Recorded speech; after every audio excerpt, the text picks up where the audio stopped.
Muchas gracias, compañeros. Muy buenos días para todas, para todos. Un placer poder estar aquí. Muy agradecido a la organización. Ayer hemos compartido una jornada interesante, muy intensa, muy activa. Muy contento por seguir aprendiendo también de las experiencias, de las luchas de cada uno de ustedes. Y como aquí bien decía el compañero, vengo de Argentina, seguramente han escuchado hablar de un gran personaje que tenemos, entre comillas, que es nuestro presidente, que se llama Javier Milei.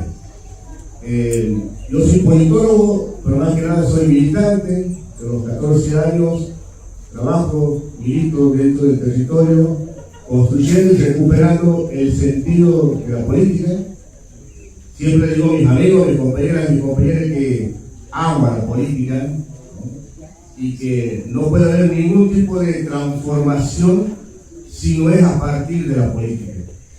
Pero resulta que cuando uno va recorriendo experiencia, encontrándose con personas, con sujetos, cuando uno le pregunta o hace la pregunta, ¿qué es la política? O si yo hoy pregunto y digo para ustedes, ¿qué se le viene a la cabeza? Lo primero que se le puede venir a la cabeza, a la imaginación, cuando yo digo la palabra política. Si yo digo política, ¿qué se nos viene a la cabeza? Lo primero que se nos viene a la cabeza. ¿Qué puede ser? Lo tradicional que vivimos en los partidos políticos ¿Cómo? actuales. Lo tradicional. Lo tradicional. Que nos han enseñado, nos han inculcado los partidos políticos. Exacto. ¿Qué más? Si yo digo política, ¿qué se le viene a la cabeza? Engaño. Buscar el bien común, engaño, tradición. Si yo digo política, plata, me dicen allá. Si yo digo política, ¿qué se me viene a la cabeza? Lo primero que se ve. Corrupción. Exactamente. Fíjense cómo cuando uno utiliza la palabra política, más allá de que hablamos de política y tenemos un encuentro de teologías políticas, sin embargo está muy metido en nosotros esta percepción de que la política es corrupta. La política es corrupta, la política es sucia, no hay que meterse en la política. Y sin embargo nosotros luchamos, construimos, nos organizamos para cambiar nuestro sentido de la vida, para buscar justicia en nuestras vidas, pero como contradictoriamente podemos decir que todo eso que queremos alcanzar no se puede hacer si no es con la política. En el año 2014, en Argentina, comienza a surgir un partido de derecha que después llevó a la presidencia a quien fue el presidente Mauricio Macri. Y ahí comenzamos a detectar y a mirar cómo se comenzó a utilizar el relato teológico religioso en la política para convencer a la sociedad. Nosotros veníamos de una experiencia de gobierno peronista donde se habían logrado conquistar derechos políticos, derechos sociales, derechos de género, y de pronto apareció un partido con un eslogan que decía cambiemos. Y ahí se empezó a trabajarse la idea acerca de sospechar de los que hacen la política. 2014 se va a elección, gana el partido de la derecha con este eslogan de cambiemos y con esta idea de demonizar la política, porque apareció la derecha argentina no con sujetos políticos, sino con empresarios. Empresarios que decían, a mí no me hace falta robar, no tengo necesidad de robar, pero quiero acompañar al pueblo. Obviamente que detrás de ese discurso estaba la trampa para poder llegar a lograr el gran acuerdo con el Fondo Monetario Internacional. Se ganó la presidencia, la derecha ganó la presidencia, y en el 2015 Argentina logró con el Fondo Monetario Internacional la mayor deuda de la historia del planeta. No hay ningún país en el mundo que se haya endeudado como Argentina. Pero fue un endeudamiento ilegal porque no se consultó al Congreso. Hay una ley en Argentina que para poder pedir un préstamo hace falta que los senadores y diputados lo discutan y se lo aprueben. Eso no ocurrió. Y se pidió por decreto el primer endeudamiento fenomenal de la historia argentina. Todavía nos estamos preguntando ¿a dónde está la plata? Se la fugaron a la plata, se la llevaron a la plata. Pero obvio, había que justificar eso, había que legitimar eso. Entonces la derecha comenzó con un discurso diciendo: a ustedes los progresistas, ustedes los del campo popular, les gustó tener derechos, conquistaron derechos. Ahora todos esos derechos que ustedes conquistaron de género, de educación, de salud, eso hay que pagarlo ahora. Porque esto no puede ser que el Estado tenga que subsidiarlos a ustedes, eso no corresponde. Ahora lo van a tener que pagar cada uno de ustedes. Y aparece el primer componente, elemento ideológico, bíblico, religioso en el discurso.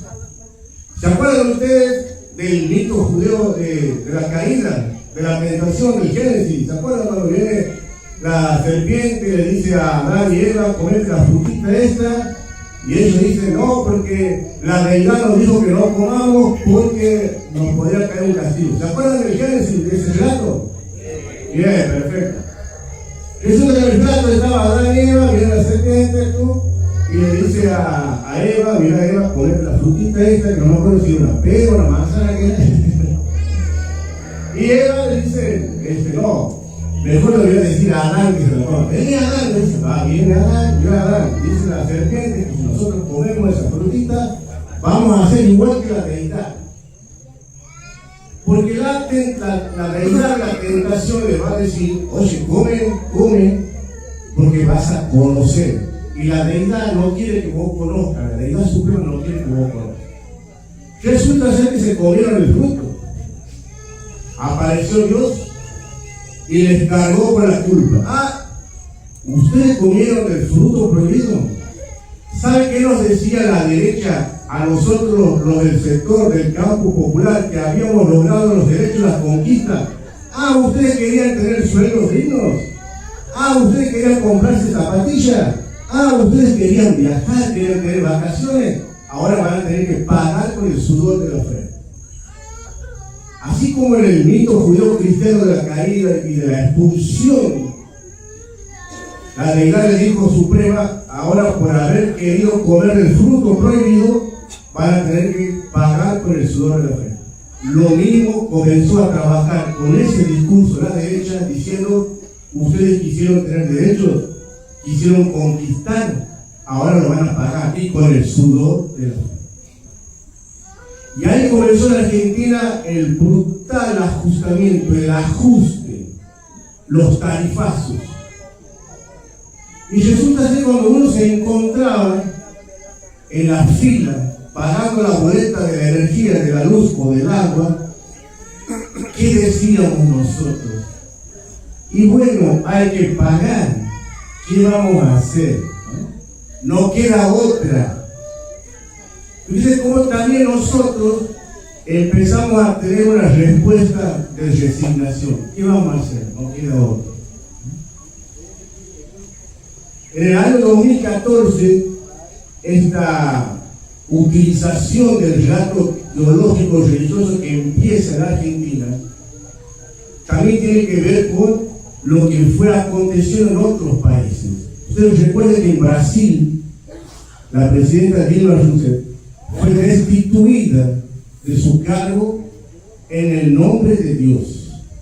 La bancada evangélica en el Senado la destituyó en nombre de Dios y en nombre de la dictadura. Cuando derrocan a Evo Morales en Bolivia, Áñez entra al Congreso con una tremenda Biblia enorme, grande, y dice: venimos a purificar a Bolivia. Venimos a salvarlo de la pudredumbre de la política que venían trayendo los procesos políticos populares. Ese mismo discurso empezó a entrar en la Argentina. Ese discurso teológico político. Y aquí hacemos un paréntesis. El problema no es la teología. Siempre decimos que detrás de cada política hay una teología. Pero eso no es el problema. El problema es qué tipo de teología hay detrás de esa política.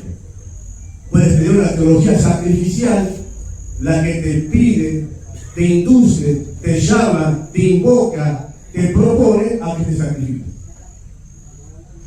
Y resulta que nosotros, Argentina, de donde yo vengo, Santiago del Estero, el norte, nosotros venimos de una tradición colonial del virreinato del Perú. En esa tradición del virreinato del Perú se trabajó con lo que se llamó la pedagogía de la evangelización. ¿Cómo se llamó? Pedagogía de la evangelización. Esa pedagogía de la evangelización, en la época de la conquista, introdujo un elemento teológico que es la teología de la resignación. Que hasta el día de hoy sigue funcionando. Y bueno, ¿qué vamos a hacer? Por algo tenemos que pagar de más. Y bueno, hemos querido tener ciertos derechos, ahora tenemos que devolver y pagar. Esa teología de la resignación colonial, histórica, sigue vigente. Pero de pronto apareció en la Argentina otro fenómeno que fue creciendo, que fue el fenómeno del crecimiento de las iglesias protestantes. Aquí hay un segundo paréntesis. Aquí el compañero me decía que yo era militante político. Entonces lo que yo estoy aquí tratando de que podamos conversar es una preocupación política. Como militante, como político, como sujeto político, empezamos a mirar el fenómeno teológico religioso como una preocupación. Nos empezó a preocupar, porque la derecha comenzó a utilizar ese discurso teológico político para convencer a la sociedad. Ya no le bastaban los golpes militares, derrocamiento de gobierno, había que utilizar otro recurso, y fue el recurso bíblico, teológico, político. Y resulta que este gran crecimiento de las iglesias protestantes en la Argentina dio como un escenario de pietismo, es decir, esa relación individual de creencia, esa relación única entre mi persona y Dios, y olvidando el sentido de la comunidad, olvidando el sentido de lo colectivo, olvidando mi compromiso social, descuidando los cuerpos sufrientes por injusticia, por leyes, por normas, lo que fuese. Entonces fíjense que vamos a suponer que nosotros los tres que estamos aquí sentados somos neoliberales, ¿no? Entonces, y todos los que están aquí sentados al frente es la sociedad argentina, es un fenómeno que está pasando en toda América Latina, ¿no? Entonces yo le converso a mi compañero, le digo a mi compañero, sí, vamos a aprovechar el discurso teológico religioso, porque aquí tenemos cristianos católicos resignados, producto de esa tradición histórica, de esa teología de la resignación, y también tenemos un campo de grupos de personas que provienen de las iglesias protestantes, sobre todo pentecostalistas, carismáticas, que son pietistas e individualistas. Y entonces nosotros observamos el escenario y decimos, qué gran escenario que tenemos. Gente resignada y gente individualista. El mejor campo que nos pueden ofrecer es ese. Y entramos con el discurso político. Y ahí apareció el personaje de Javier Milei. Javier Milei se presentó en la sociedad argentina como el Moisés argentino, como el que venía a liberarnos. La pregunta era, ¿quién nos quiere liberar, Moisés? Queremos liberarnos de la política sucia, corrupta. La política es inservible, la política no sirve. Y fueron trabajando esa idea, ese contenido de la subjetividad de la gente. Por eso la preocupación política comenzó a centrarse en el fenómeno teológico, bíblico, religioso que se trabajaban dentro de la sociedad. En Argentina hay un partido histórico que es el Partido Justicialista, que es de Juan Domingo Perón, el peronismo. Allá tenemos un compañero peronista. ¿Dónde está Angelillo? Ahí está el compañero peronista Angelillo. Perón, en la década del 40, construye un movimiento político basado en la doctrina social de la Iglesia. Es decir, que todo el elemento, todo el componente de la doctrina peronista tiene enseñanza social de la Iglesia, es decir, la responsabilidad de comprometerte con los demás para alcanzar la justicia social. Esa es la estructura del partido político del peronismo en Argentina. Pero la derecha quiso combatir ese peronismo por mucho tiempo, hasta que se dio cuenta que la única manera de poder derrocar al peronismo era construyendo un partido religioso. Y ahí aparece el Javier Milei. Con la fuerza del cielo, Milei, cuando gana las elecciones, no asume en el Congreso ni en el Senado. Es el primer presidente que asume dando espalda al Congreso, es decir, le da espalda a la política. Y hago un tercer paréntesis. La política es buena y es justa. Si hay algo bueno en la política, que es justa, pero para eso hace falta sujetos que sean buenos y justos, que se comprometan a cambiar la realidad. Pero el gran trabajo de la derecha fue justamente entrar a trabajar en la demonización de la política. La política es sucia, impura, corrupta. Imagínense sociedades de hombres y mujeres que pertenecen a distintas iglesias cristianas, en donde aparece la cristiandad justificando que es mejor ser individualista, es mejor un pietismo, es mejor la resignación que asumir el compromiso de construir proyectos colectivos y comunitarios. ¿Cuál es la diferencia entre el peronismo y el partido de Javier Milei? Javier Milei logró llevar a la sociedad argentina al campo religioso. Lo sacó de la política. Ahora, cuando las sociedades cristianas o creyentes se meten solamente en el campo religioso y descuidan el campo de la política, vamos a discutir en el campo religioso solamente verdades y moralidades. ¿Qué te vas a meter en política para robar? No, si la política son todos corruptos. No, si la política solamente es la plata. Ese discurso es el que está entrando de manera fuerte, tratando a la derecha de convencer que hay que salir del campo de la política, es decir, hay que salir del campo de la lucha, hay que salir del campo de las conquistas para meterse en el campo religioso, para que te quedes de manera individual y resignada. Eso está haciendo la derecha con la utilización del relato teológico bíblico político. Llevar a la sociedad al campo religioso, descuidar el campo político. ¿Por qué? Porque en el campo de la política es donde se construye. Este es el campo de la política donde nosotros podemos construir derechos políticos, económicos, culturales, sociales. Pero nosotros, como estamos tan interesados en su fe, aprovechamos la posibilidad de meternos en el campo religioso y que descuiden el campo de la política. Milei construyó una teofanía con la sociedad argentina. ¿Saben que la teofanía es, según los teólogos, claro, dicen que soy teólogo, pero no soy teólogo, la teofanía es el encuentro entre Dios y una persona, ¿verdad? Como Moisés y Dios. Y dicen muchos teólogos y teólogas que ese encuentro, esa relación entre el hombre y Dios causa dos efectos: admiración y temor. Milei logró esa teofanía en la sociedad argentina. Logró admiración y logró temor. De la misma forma, simultáneamente, y la gente votó a Milei con admiración y con temor, porque se creyó que era un Dios, se creyó que era un Mesías. Él, en sus redes sociales, cuando presentó su primera ley, lo tuiteó y puso las tablas de Moisés, porque él era el Moisés que venía a liberar al pueblo argentino. ¿De qué lo quiere liberar el neoliberalismo a la extrema derecha? De las construcciones políticas populares. ¿De qué lo quiere liberar? De la conciencia política, de la lucha por la dignidad. ¿De qué lo quiere liberar? Del sentido colectivo y comunitario. De eso lo quiere liberar. Pero había que desmitificarlo a Milei, porque Milei no es Moisés. Cuando Dios llama a Moisés, lo llama para construir una nación justa, solidaria. Y Milei está construyendo todo lo contrario: sociedades injustas e insolidarias, a partir del odio, del discurso del relato del odio. Cruel, exactamente, cruel. Si Milei no es Moisés, ¿quién es?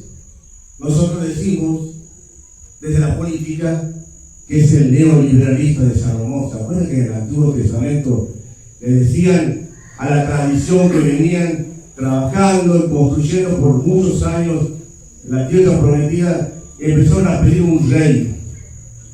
Ya no queremos tener la misma cultura y la misma experiencia de fe. Nosotros queremos ser como los demás pueblos, queremos un rey, queremos reyes. Y aparecieron los reyes en la historia de la tradición bíblica, en la historia de aparecieron los reyes.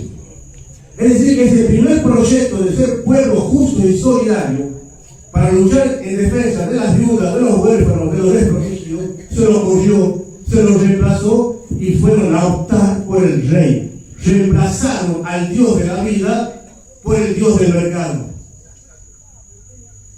Por eso Milei es Moisés de Argentina. Viene a romper en la sociedad argentina y la derecha viene a romper en los pueblos latinoamericanos el sentido de ser justos y solidarios, el sentido de ser fraternos, para convertirnos en sociedades que empecemos a adorar a la deidad del mercado. Y para eso necesita gente resignada y gente individualista. Por eso es importante trabajar lo teológico y lo político en nuestras comunidades. Para que no nos comamos el verso de que la salvación y que la ganancia de nuestra vida está en el individualismo y está en la manera de construir despojándote o desentendiéndote de la construcción colectiva. Termino con esto. La ferocidad que se está construyendo en la derecha de la Argentina es tremenda, en América Latina. La violencia que hay propuesta por la derecha de la Argentina. Un fascismo que empieza a aparecer violento. Un fascismo que empieza a negar el conflicto. Si yo les pregunto a ustedes, levanten la mano a quién le gusta el conflicto. A ver, levanten la mano a quién le gusta el conflicto. ¿A mí le gusta el conflicto? A mí me encanta el conflicto. En Argentina le llamamos quilombo. A mí me encanta el quilombo. ¿Les gusta el conflicto? ¿No les gusta el conflicto? ¿Cómo vamos a lograr conquistar nuestros derechos si no ponemos en conflicto nuestras demandas? Hay que poner en conflicto las demandas. Hay que poner en conflicto lo que necesitamos. Hay que poner en conflicto nuestras injusticias. La derecha, el fascismo, lo que dice es no al conflicto. ¿Y qué significa esto? Que si vos quieres reclamar, te voy a mandar la justicia que decían ayer y te voy a reprimir. Ah, ¿usted está reclamando por agua? No, aquí no venga con conflicto. Tengo que anular ese conflicto. Porque la democracia es conflicto. ¿Por qué la democracia es conflicto? Porque hay sujetos como ustedes que ponen en conflicto sus demandas. Y a nosotros los neoliberales nos va a molestar. Y vamos a querer terminar con el conflicto. Compañeras, hay que comenzar a recuperar la experiencia del conflicto, pero no por el conflicto mismo, el conflicto por el conflicto, sino por el conflicto para buscar soluciones políticas. Necesitamos recuperar la política, la experiencia política, la práctica política. Si no, todo va a ser folclórico y anecdótico. Solamente podemos transformar desde lo político, desde las leyes, de las normas. Hay que ocupar el espacio público, hay que ocupar la agenda de la toma de decisión. Y eso es la política. Lamentablemente, la demonización de la política y la ridiculización de la política nos hace creer que eso no es bueno. Imagínense la Milei, haciendo todas las piruetas que hacen, una motosilla en la mano, y dice, este es un loco, y sí, es verdad. Ridiculiza la política, para dar el mensaje que la política es ridícula. Y no hay que meterse en la política. Hay que meterse en la política y hay que transitar en el Estado. En Argentina, a Cristina Fernández de Kirchner le decían la yegua. A Macri le decían el gato. Y a Milei, ¿cómo lo dicen? El león. Fíjense que los antiguos decían que la política o el hombre es un animal político. ¿El hombre es un animal? ¿El hombre es un animal? Político. Es decir que en la antigüedad los griegos decían que o relacionaban al hombre con la política, es decir, que la política era como casi un sinónimo de pensamiento, de idea, de contenido, de racionalidad. El hombre es un animal político, es decir, el hombre es un animal que piensa, que raciona, que proyecta, que pone contenido. Pero resulta ser que hoy la derecha quiere cambiar ese sentido. Aristóteles decía que el hombre es un animal político para diferenciarlo de los cuadrúpedos, pero resulta que hoy la derecha nos quiere llevar a ser cuadrúpedos. salir de la racionalidad política, salir del pensamiento político para ser cuadrúpedos, para ser animales. Y lo que dice el compañero, la ferocidad. Si hay algo de los seres humanos que es la crueldad, la derecha nos va llevando a la naturaleza animal de la ferocidad. Es decir, a que nos terminemos de devorar entre nosotros, que nos terminemos de eliminar entre nosotros. Por eso es importante mirar, pensar, reflexionar esto de lo teológico y lo político. Nuestras experiencias de fe no pueden ser de resignación, nuestras experiencias de fe no pueden ser individualistas, nuestras experiencias de fe tienen que ser en la búsqueda de la construcción de sociedades justas y solidarias, en la búsqueda de la construcción y de la organización de lo colectivo. Es por ahí donde aparece la espiritualidad del nazareno que decía Gustavo ayer, y de las pedagogías que la compañera también hablaba ayer. Necesitamos recuperar la política, necesitamos recuperar el sentido de la política, necesitamos sentirnos sujetos políticos. ¿Puedes tener una comunidad de fe? Sí. ¿Puedes tener una comunidad de creyentes? Claro que sí. Pero esa comunidad tiene que ser política. Porque solamente desde la política podemos pensar las estrategias, los instrumentos y las articulaciones para transformar la realidad. Bueno, muchas gracias.